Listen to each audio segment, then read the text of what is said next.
So in my time of waiting for Smash Ultimate, I've been playing the games I've already been playing, and sometimes I've been messing around in Smash 4. The thing is, the more that I play Smash 4, the more and more I think about things that we've missed out on. Sometimes it's things that never came to be, or sometimes it was the things that we've had in previous Smash titles, but it just never came to Smash 4. I've obviously compiled my list, so let's get into this. So one of the first things was the good single player, or well, lack of good single player. Smash 4 had a remotely large focus on Smash Tour, which must be the one mode of all the Smash games where I just couldn't like it at all. It's an easily shared opinion, and I know how many people already cut up the mode, but it's just not good. Smash Run, in every way, was the better option, but instead, we got this. It's also not just Smash Tour, but every other mode that had already existed are either worse or no different. With Melee, there was a lot to work with for the time being, and it was a reasonably large enhancement from 64. With Brawl, it was a huge rise from Melee, but it was hard to follow up from that with Smash 4. You don't need another Subspace Emissary, no matter how many people state it. You just have to have something of substance so Smash doesn't feel like a game where it's reliant on having people with you. While I'm not one of those people, I'm speaking out for those that live too far out to constantly have people over for the game and have bad internet and can't play for glory or for fun. There has to be something good for single player, but there was just nothing. While there was potential for it, there was legitimately nothing. Thinking about it, that could actually be the motto of the Wii U and a bunch of other video game franchises. For Ultimate, if it keeps a neutral position on the previous modes and doesn't do something as ridiculous as turning one of the most fun modes into Angry Birds, then we'll be fine in terms of average. If it's possible to make those modes any better than their best versions, which on the Switch I would hope so, that's very much possible, I'm all for it. Again, you don't need a Subspace Emissary, but it would be great to have a mode that's as good as its focus makes it out to be. The next thing has to be the consistent developer involvement of Nintendo for Smash.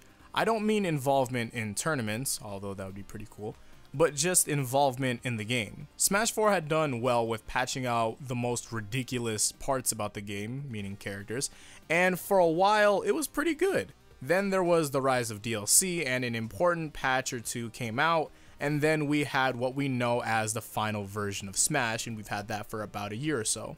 While it's okay and all, for a good amount of characters there was some stuff needing to be done. I'm not going to say it's impossible to play with the characters we have here in Smash 4, especially since these characters have been seen to do well at times in competitive. Whether it was the player or matchup inexperience, I'm not the one to say, though I will say it wouldn't hurt too much to touch up on the characters that are underperforming. In a list like this, it sounds crazy to ask for all of the characters in D and below and want them to be as good as all of the characters in C tier, but I don't think it would be as bad. Jigglypuff had gone untouched throughout all of Smash, but at the same time, I think people would be terrified on having Jigglypuff as a top 15 character. Some buffs wouldn't even have to be that insane for all the characters, just make the worst attributes of the character nearly not as bad, and that would clean up a lot. Now for Ultimate, so far I've been seeing and been told that the characters are pretty good. Now we don't have the game, so I'll be waiting on the first 3 months of the game before I make any huge assumptions on what should be worked on.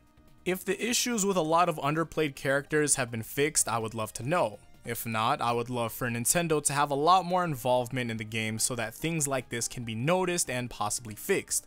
I'm not asking for Jeff Kaplan levels of involvement, but just a lot more awareness for the game. As for the rest of the game, I don't think I have a lot to worry about any other missed opportunities because Ultimate had covered a lot of what we would like in the first announcement of it. You can turn off the hazards, people. It became the best Smash game with one little feature. I'm kidding, but characters, hazards, and mechanics are something that I had listed for months before Ultimate was announced, and that was for this video. It's crazy to see it all coming together. If I had any gripes with the game, I'll be sure to keep it honest when we do get it, but for now, we wait. Thank you all for watching. I've been clearing out my idea vault, and this was something I've always wanted to do here.